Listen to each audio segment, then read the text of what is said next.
আসসালামু আলাইকুম। জীবন সিরিজ 3।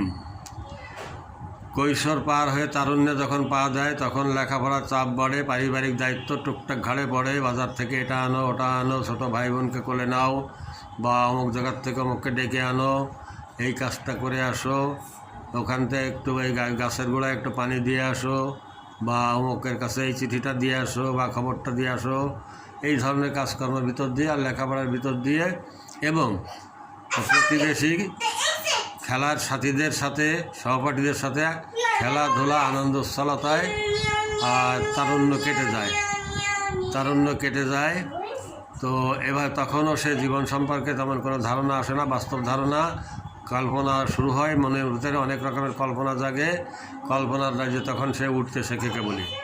তো এটাও হচ্ছে তারুণ্য।